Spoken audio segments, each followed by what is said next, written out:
All right, let's break this down. We're going to look at one of the most intense aerial attacks in recent memory, and, more importantly, the almost unbelievable defense against it. This isn't just a story about technology. It's about leadership and a kind of preparation that turned what could have been an absolute disaster into a case study in how to stay unshaken. So, it all kicked off with this number, over 860. That's how many missiles and drones were launched in a single massive wave. You have to understand, this wasn't just a random attack. This was meant to be a knockout blow, a test designed to completely overwhelm any defense and find a single crack to break through. But it didn't work. Now, before we even get to the defense, you have to really appreciate the scale of what they were up against. This wasn't just another flare-up. We're talking about the single biggest aerial assault the UAE has ever seen, and really, the biggest of its kind in the modern history of the entire region. And look at how complicated this was. It wasn't just one type of threat. It was this complex, layered attack. You had 174 ballistic missiles screaming in from high altitude at incredible speeds. Then 8 cruise missiles hugging the ground to try and sneak under the radar. And on top of all that, a swarm of almost 700 drones just to saturate and confuse the whole system. Each of these needs a different defense, and they were all coming at the same time. So how in the world do you stop something like that? Well, you fight back with one of the most advanced layered air defense networks on the entire planet. This is where all that high-tech gear faced its ultimate test, for real. So what's the backbone of this defense? You're looking at 2 of the best systems out there, THAAD and Patriot. But you know, the amazing part isn't just having the fancy hardware, it's the readiness. These systems weren't scrambling to power up, they were locked on and taking out threats within minutes of the first warning. And that, right there, tells you everything you need to know about how well-trained and prepared the people running them were. Okay, let's talk results. We'll start with the scariest threat, those ballistic missiles. An incredible 93% of them were shot down. Just think about that for a second. These things are moving at hypersonic speeds, and the system knocked down almost every single one. That is just remarkable. Next up, the cruise missiles. These are notoriously tricky because they fly so low. Well, how did the system do here? It was perfect. 8 were launched and 8 were destroyed. 100% success rate. You can't do better than that. And what about that huge swarm of drones? Well, the story is just as impressive. A 94% interception rate.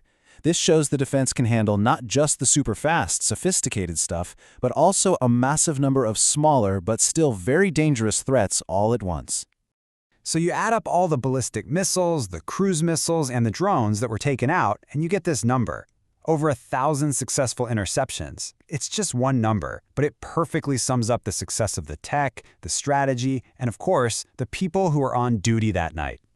But, technology is only ever half the story.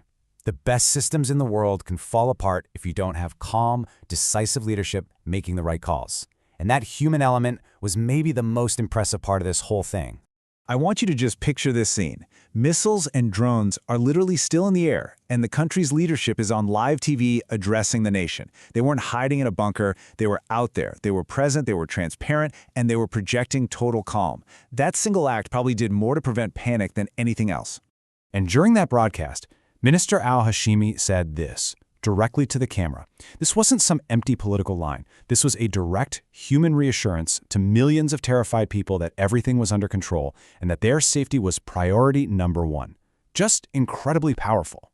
And it wasn't just words. That reassurance was backed up by immediate action. I mean, within hours, all the schools were switched over to distance learning, emergency crews were already on the ground dealing with fires and damage from debris, and all the while, they kept being totally transparent with the public.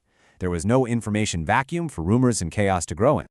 So a response like this, both from the military and from the civilian side, it just doesn't happen by accident. It really points to something much bigger, much deeper.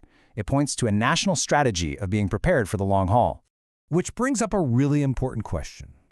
Was all of this just a fantastic reaction? Was it just a matter of having the right military gear and flipping the switch at the right time? Well, the answer, as it turns out, is a definite no.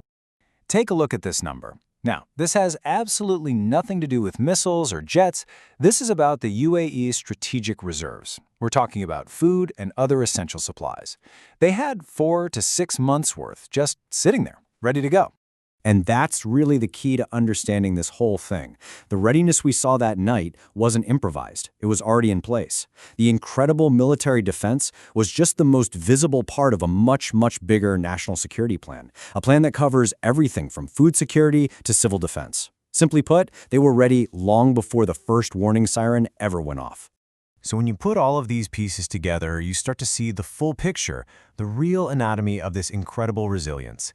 It's this powerful combination of top-tier technology, calm leadership, and true strategic foresight.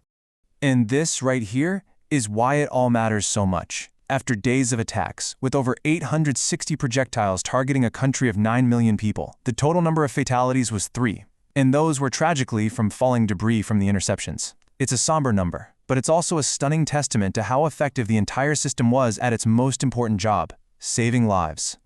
You can really boil this whole event down to a simple 3-part formula for how to be resilient as a nation.